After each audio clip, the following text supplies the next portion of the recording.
Spending Time with Sam, an award-winning short story by Silka Chambers. "Hold up!" the father shouted as his young son hopped out of the minivan, headed for the disastrous scene behind them. On their way home from karate practice, Will and his son Sam encountered the wrecked car, its front end hugging a telephone pole, rear bumper protruding into oncoming traffic. The vanity plate that read JHAR2 triggered a vague memory. Will slid his minivan to a stop against the curb, just ahead of the wreck. Will frequently drove his son to and from school and karate lessons. Since he had been laid off 8 months ago, he took over most of the mom duties, while his wife Cheryl took on more hours at work. "Will," she had said back then, coming from the bedroom dressed for work and running a comb through her golden hair, "I don't care if I'm working more. It's nice you have time to spend with Sam." Scratching his day's growth of beard, Will agreed. And he did spend time with Sam. They were inseparable. After a cursory household cleaning and running to the grocery store for snacks, hot dogs, and cans of soda, the highlight of his day was to pick up his 8-year-old at school and stop at the gas station for a treat. Sam usually picked out a bottle of pink milk and cookies. Will got a large Slurpee. Then they would go home, have dinner, and watch a game show or sitcom on TV. Today was Thursday, which meant a trip to the karate studio. Will usually hung about in the foyer, furnished with mismatched folding chairs and a dusty fake palm tree. Outdated tabloids listed tiredly in a rack on the wall. He paged through one with the headline, "Nancy Reagan Abducted by Aliens." "Is it your day with your son?" Startled, Will turned to see who made the remark. The 30-something mom on the other side of the room was awaiting his reply. She nibbled her fingernails absently. He rubbed his beard. No, my wife's working today." "Well, she always works. I'm laid off." The mom nodded. She turned to her friend seated beside her. "I wish Jason's dad spent more time with him. He's lucky if he comes around once a month." "Mm-hmm," her friend murmured. "Talia don't even remember her dad." Will felt he had to set these moms right. "No, really, I'm not divorced. I just have more time to do this stuff. I love spending time with my son." "Lucky kid." Will hoped the days he had to be with Sam would never end, but they probably would, and soon. The extrusion plant called early that week to let him know second shift was being called back, which would end the glorious days with his son. He still hadn't told his wife. Maybe he wouldn't tell her. Cheryl made enough at work anyway, leaving every morning with her travel cup of coffee and the leather portfolio he had given her when she finished her degree. She enjoyed her big city job and wouldn't want to work less to be home with Sam. Maybe he just wouldn't go back. That's what was on his mind as he caught Sam sliding from his seat and opening the side door of the van. Hurrying to catch up with him, Will's heart jumped at the oncoming traffic, approaching with headlights bright in the dusk of a mild spring night. Sam darted ahead, the tails of his yellow karate belt bobbing along. Will caught up as they reached the wrecked car, blood spatter on the windshield and on the caved-in hood. It was an obscenely shiny black Audi, the kind of car he and his wife never drove.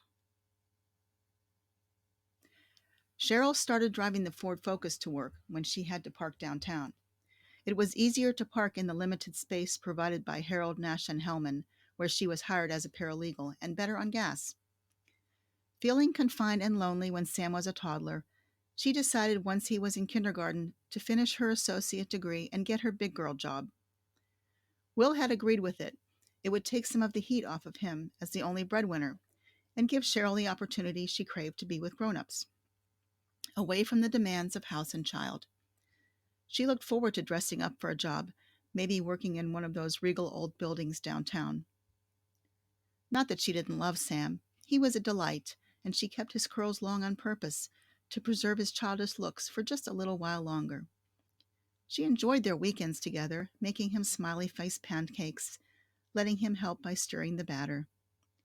She just didn't want to be with him all the time. That was okay, wasn't it? Her mother had been trapped in a role as a housewife, raising a large brood, keeping a husband happy. Cheryl wanted some independence. However, after the initial excitement of working in echoing courtrooms, robed judges like kings at their podiums, she found the job was usually boring, sometimes rewarding, but mostly it paid the bills.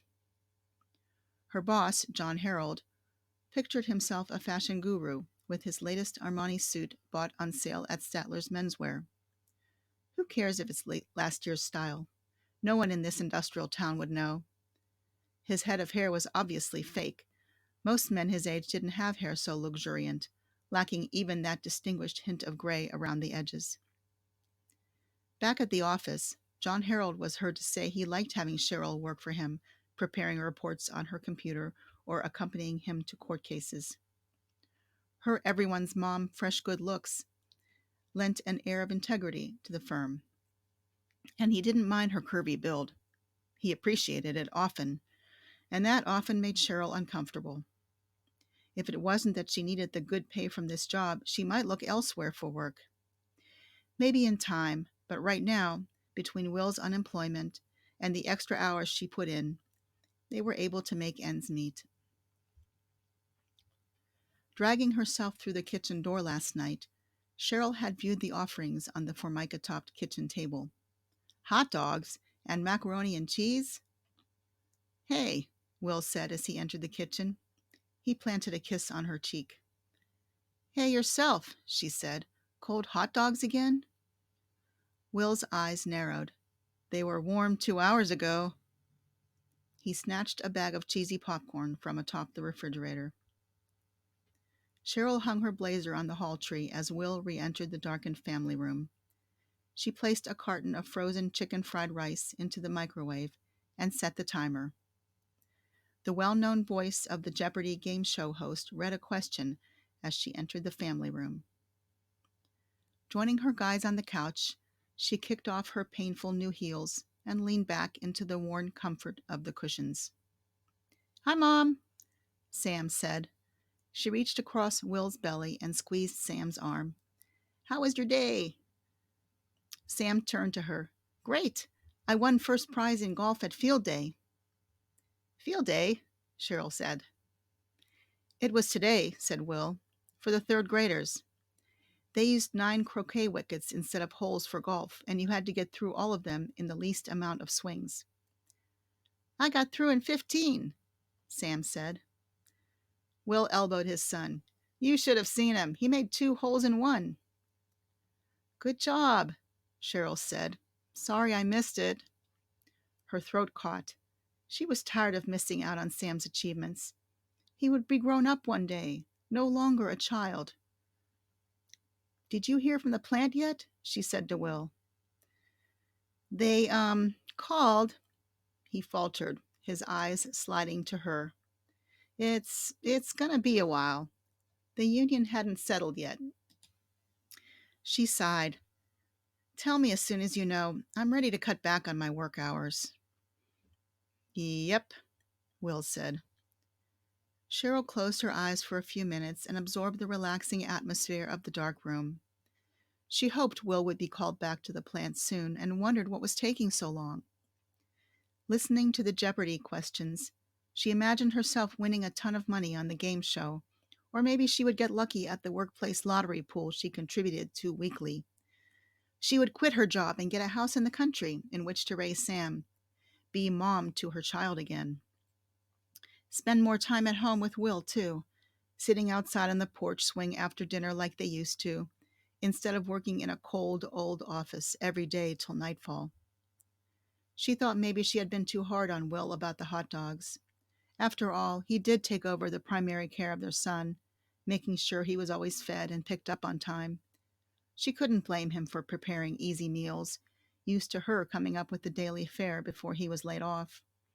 She turned to thank him for his efforts and noticed a mystery stain on the cushion next to her head. She sniffed it. Phew!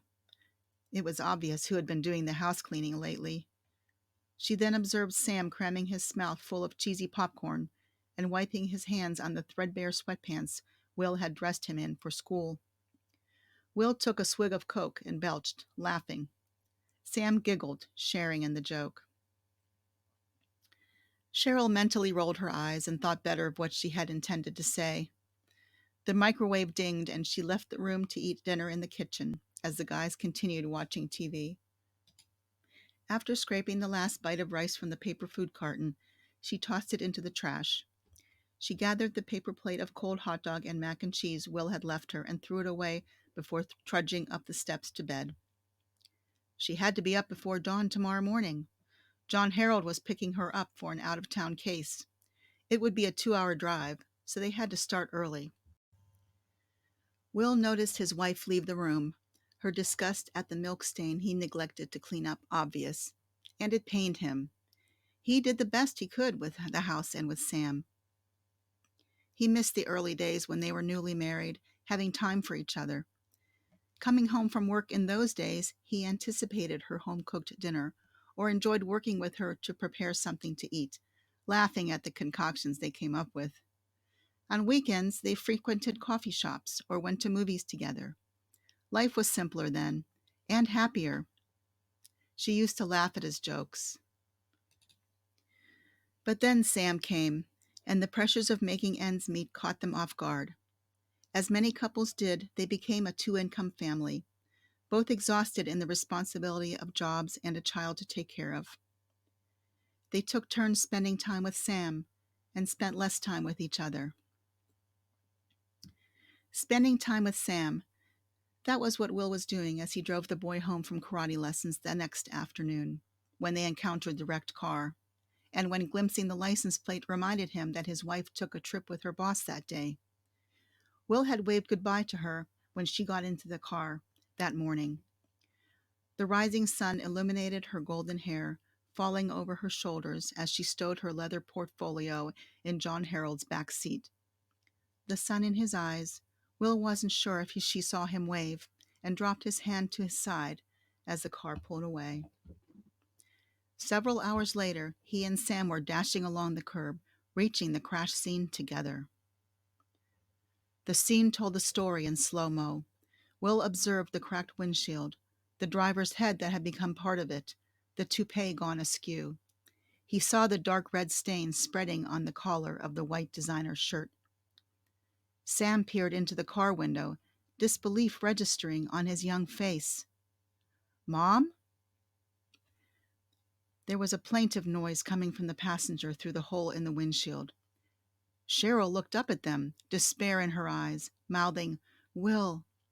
She raised her hand to the window.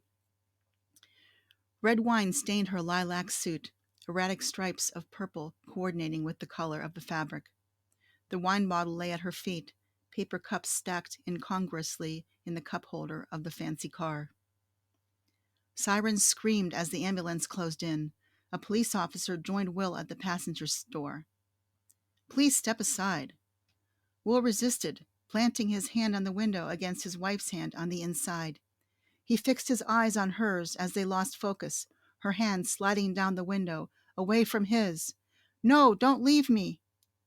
"Is she okay?" a small voice asked. "I'll need you to step aside now," the police officer commanded as she seized Will's arm, pulling at him. "No!" Will shouted, pounding his open hands on the window. "Cheryl!" Cheryl saw her husband's mouth move and felt the pounding of his palms on the window, but she sank back into the leather seat, unable to prevent her eyes closing. What was it she said to him yesterday? Cold hot dogs again? She didn't want that to be one of the last things he remembered her saying. She wanted to open her eyes and say, "Stay with me." She tried to move her lips to say it, but the blood was sticky between them. Feeling the pull of the police officer's grasp on his arm, Will allowed her to move him to a place away from the scene, the small boy tearful at his side. He sat on a patch of grass against a boarded-up store and barely noticed the boy crowding against him, or cars slowing down, then passing. Focusing through the steam coming from the damaged radiator of the Audi, there was no movement, no sighting of golden hair and the brown eyes that might say, "I'm okay," beckoning him to come near, holding arms open to accept his embrace. When was the last time he held her? He didn't know, and now she was gone. A paramedic approached bearing bottles of water and holding them out to Will and Sam. Will glanced up and raked his hand through his hair. "She was my wife," he said. Following the paramedic's gaze through the crash scene, Will watched the first responders remove the bodies from the car. One of them bent over Cheryl, fingers dimpling her pale neck, searching.